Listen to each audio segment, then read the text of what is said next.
मुझे लगता है कि अपनी बैकग्राउंड। देखिए, राहुल जी की बातों को थोड़ा सा आगे बढ़ाते हुए अगर मैंने उनके भाव को समझा है तो उन्होंने कुछ इस प्रकार से कहा है कि बर्बाद गुलिस्ता करने को वैसे एक ही उल्लू काफ़ी था, अंजाम गुलिस्ता क्या होगा, यहाँ पे तो हर शाख पर उल्लू बैठा है।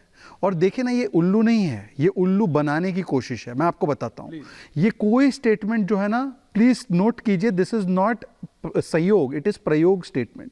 यहां पर इंडी गठबंधन का ओनली है एम फैक्टर, मजबूरी फैक्टर, मोदी फैक्टर। अब मोदी फैक्टर को ट्राउंस करने के लिए कौन बड़ी कैप पहनेगा? कैप मतलब कंपेटिटिव अपीजमेंट पॉलिटिक्स। तो राहुल जी बोलते हैं, उनके साथी बोलते हैं पाकिस्तान जिंदाबाद। फिर राहुल जी के और दूसरे साथी जो है वो आतंकवादी हमले को जस्टिफाई करने की कोशिश कर देते हैं। अब राहुल गांधी से और उग्र होकर दिखना है तो कोई उनके नेता जो है वो जय श्री राम का विरोध करते हैं, वो कहते हैं जय श्री राम बोलोगे तो भूखे मर जाओगे। फिर समाजवादी पार्टी बोलती है हिंदू धर्म धोखा है। फिर आरजेडी बोलती है मंदिर जो गुलामी की निशानी है। आम आदमी पार्टी बोलती है कि नानी ने मना किया, राम मंदिर नहीं जाना है। फिर किस प्रकार से टीएमसी के नेता भी कोई बयान दे देते हैं। उसके बाद आप देखिए कि आज डीएमके का ए राजा का बयान आया, वो कहते हैं कि हम राम के विरोधी हैं, हम भारत माता के विरोधी हैं, राम के दुश्मन। तो मुझे लगता है कि ये सोचा समझा एक प्रयोग है कि एक वोट बैंक को प्रभावित करने। क्यों? क्योंकि आज मूडीज ने देश का मूड आर्थिक रूप से बताया है। कई लोग देश का जो पॉलिटिकल मूड है तो वो बता ही चुके हैं, अब की बार 400 पार। पर आर्थिक मूड भी 8.4% जीडीपी ग्रोथ रेट, उसके बाद आज रिवाइज करके 6.8% मूडीज बता रहा है। आईएमएफ बता रहा है कि हम 16% वर्ल्ड ग्रोथ को कंट्रीब्यूट करेंगे। और मोदी जी का जो परिवार है, मतलब 25 करोड़ लोग जो गरीबी से निकले, 80 करोड़ लोग जिनको राशन मिलता है, 11 करोड़ लोग जिनके नलके लगे हैं, 12 करोड़ लोग जिनके टॉयलेट लगे हैं, जिनको जिस प्रकार से 50 करोड़ लोगों को आयुष्मान भारत मिला है, 50 करोड़ लोगों को नए बैंक अकाउंट मिले हैं, उज्ज्वला योजना के 10 करोड़ उपभोक्ता है। तो इस प्रकार से मोदी का परिवार जो लगातार उनके साथ खड़ा है, तो ये परिवारवादी इनके लूट और झूठ की दुकान बंद हो रही है। तो इसीलिए विवशतापूर्वक इनका विलाप है। और मोदी के खिलाफ विलाप करते करते अभी प्रभु राम के खिलाफ, हमारे लोकतंत्र के खिलाफ, संस्थाओं के खिलाफ ये विलाप अविलंब जारी है। तो मुझे लगता है कि आज इनको बताना चाहिए। और मैं केवल देखिए उद्धव ठाकरे जी से पूछना चाहता हूं, उद्धव ठाकरे जी जो हिंदुत्ववादी और राष्ट्रवादी होने का दावा करते हैं, बाला साहब ठाकरे जी की विरासत का, आज जय श्री राम का विरोध, पहले राम का विरोध कि राम का अस्तित्व नहीं, राम मंदिर का विरोध, लटकाना अटकाना भटकाना, यूनिवर्सिटी बनानी है, नानी ने मना किया है, और फिर आज जय श्री राम का विरोध। तो आज मैं उद्धव जी से संवाद करना चाहता हूं। मुझे लगा आज उद्धव जी की पार्टी को आप बुलाएंगे। उद्धव जी की पार्टी बताए कि क्या स्टैंड है। अरविंद केजरीवाल जी तीर्थ यात्रा में भेजते हैं, हाँ मैं वही कहने वाला था। जय श्री राम संजीव झा जी तो बिल्कुल उन्होंने कहा कि किसी और धर्म जाएगी बस, मान लो मैं बोलूं, लेकिन एक शब्द नहीं निकला संजीव झा जी। मैं अगर ये कह लूं अल्लाह अकबर कहने वाले फट जाते हैं, नहीं कहना चाहिए। अल्लाह अकबर कहने वाले फट जाते, क्या ये स्वीकार्य है किसी के पावन? क्यों होगा भाई, क्यों? किसी का पावन पवित्र नारा कतई राजनीति के उसमें लाना नहीं चाहिए, मेरा ये मानना है। और संजीव झा जी चुप है। संजीव झा जी आपको बोलना चाहिए था, आपके नेता को खड़े होकर बोलना चाहिए था, Stalin ji please be quiet, Stalin you are wrong, don't make such comments. और राहुल देव जी ने सही ठीक कहा कि वो कहां हैं, वो भारत में केंद्रीय मंत्री रह चुके हैं, वो भारत की आस्था को नहीं समझते। संजीव झा जी आप तो समझते हैं। संजीव झा जी देखिए, ऐश्वर्य जी, रामचरितमानस में लिखा गया है कि जाकी रही भावना जैसी, प्रभु मूरत देखी तिन तैसी। तो मुझे ये लगता है कि सबकी अपनी अपनी भावना है, पर हमारा सनातन धर्म इतना कमजोर नहीं है।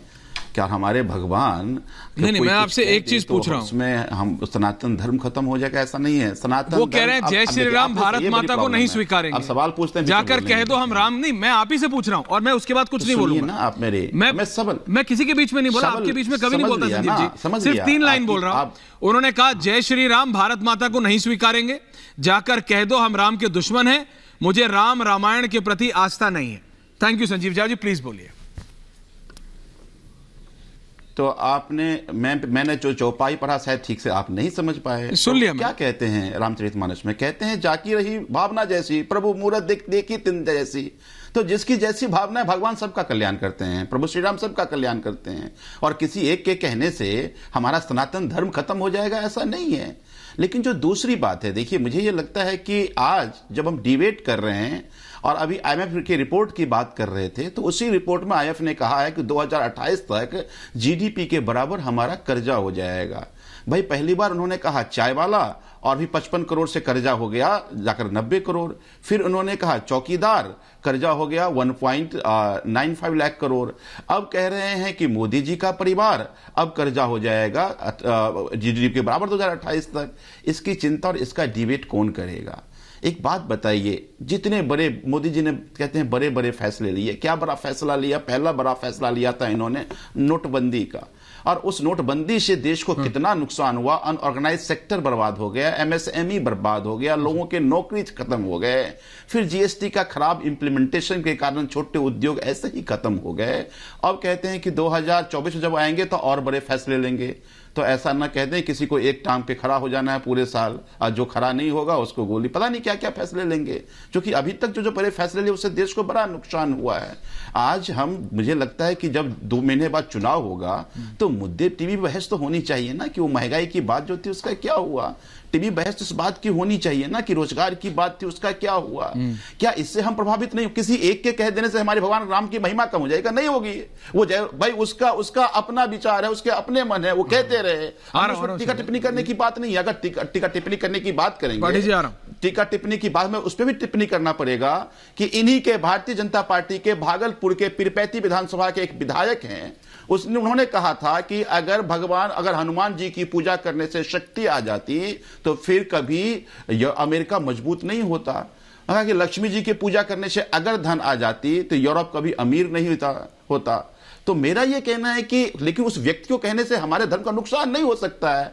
और इन्हीं पार्टी के, इन्हीं के अलायंस के इंपॉर्टेंट अलायंस पार्टनर हैं बिहार के मांझी जी। उन्होंने कहा था कि भगवान श्रीराम के पात्र जो हैं वो काल्पनिक है, लोगों को पूजा नहीं करनी चाहिए। और अगर इतने ही ये चिंतित होते इन तमाम बातों से तो पहले इन सब लोगों को निकाल देते, हटा देते। तो राजनीति कर रहे हैं ना, कोई भगवान से लेना देना नहीं है।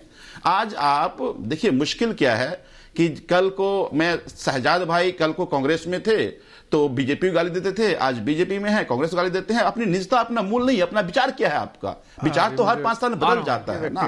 ये विचार राजनीतिक अवसर के कारण बदल जाता है, आपकी राजनीतिक भावना का बदल रहा है, आपका मूल विचार कुछ नहीं। शहजाद का आपने कहा पार्टी बदली, शहजाद जवाब देंगे। लेकिन संजीव झा जी, आपने तो बिना पार्टी बदले ही कांग्रेस के लिए विचार बदल लिया। Just saying, please don't mind, because आपने पर्सनली। शहजाद जवाब कांग्रेस के लिए आप क्या कहते थे और अब बिना पार्टी बदले कांग्रेस के लिए क्या कहते हैं? शहजाद का जवाब। नहीं, संजीव झा जी, आपने पूरा बोला, अब शहजाद आपको जवाब दे रहे हैं, उसके बाद आप दोबारा बोलिएगा। Thank you. नहीं, संजीव झा जी ने एक अच्छी टिप्पणी की, उन्होंने मेरे विषय में बोला, तो मैं बस इतना विनीत आ रहा हूं। अगर तुमसे जांच नहीं होती तो जांच करानी है। Vineet and Ratnakar ji after this.